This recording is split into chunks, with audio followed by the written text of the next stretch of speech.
What's up, YouTube? Welcome to another edition of Game Talk with me, Shanti Hall. Today's game, the Minnesota Timberwolves versus the Oklahoma City Thunder. But before we get into the details of last night's game, let's talk about my predictions from last video. I wanted to go a perfect 3-0 for these games, but I only picked 2 right. And the one I got wrong was the Minnesota OKC game, the game that we're covering today. But I did take Brooklyn over Atlanta and the Pelicans over the Lakers. So I'm going to count today as a win in my book. Now the Thunder come into this game after a loss to the Jazz.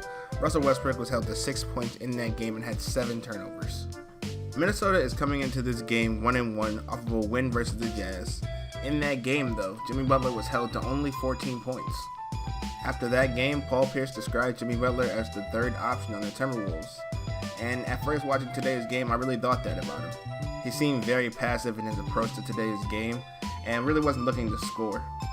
But with that being said though, he was making the right passes and playing really good defense, which is something the Timberwolves need because their transition defense today was pretty bad. The Timberwolves allowed 23 points off turnovers today, which is a big reason why the Thunder were able to stay into the game. I believe if the Timberwolves are going to become that team that we think they can be, they're going to need to improve on their defense. One thing Minnesota doesn't struggle with though is putting the ball in the bucket. Minnesota's entire starting lineup scored in double figures, and 10 players scored overall. Karl Anthony Towns and Andrew Wiggins lead their team in scoring with 27 points each. And Jeff Teague may no longer be the all-star that we knew, but he looked really solid today. He's still a very good NBA point guard. He had 19, 6, and 9 in today's game. I think it's safe to say that if this team can put it together defensively, they can go on a pretty solid run by the end of the year. Now on the Thunder side of things, the first thing that I noticed is that their defense really isn't that great either right now. This, I believe though, is due to chemistry issues. They haven't played together very long. I know Paul George and Andre Roberson are elite defenders, but if you don't have time to play together, there's going to be some missed rotations, and that's what we saw tonight. I'm almost positive that their defense will be much improved throughout the season. And speaking of Andre Roberson, he had a really bad night tonight. 0-4 from the field, 0-2 from the free throw line, no assist, and 1 rebound. The Thunder need a little bit more production out of him. I know he's not much of a scorer, he's a defensive specialist, but they need something. And not just him. The Thunder need a little bit more bench production in general.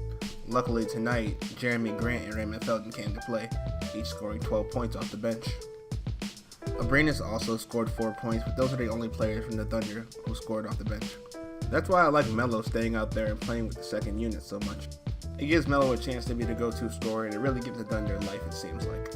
Which they really need, because for their first few games, they've come out really flat. With that being said, once they get into the flow of the game, they usually finish pretty strong.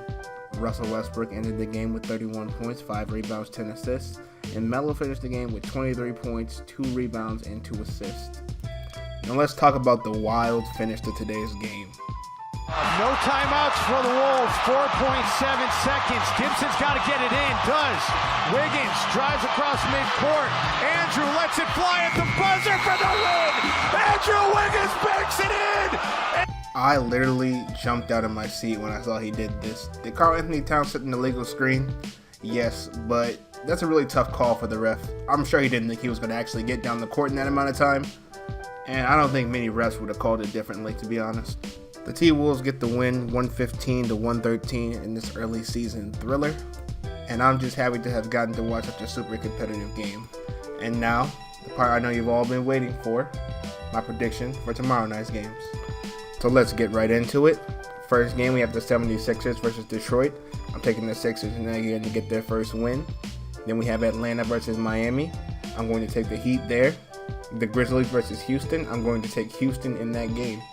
The Hornets versus the Bucks. I'm going to take Milwaukee, and Giannis continues his MVP campaign.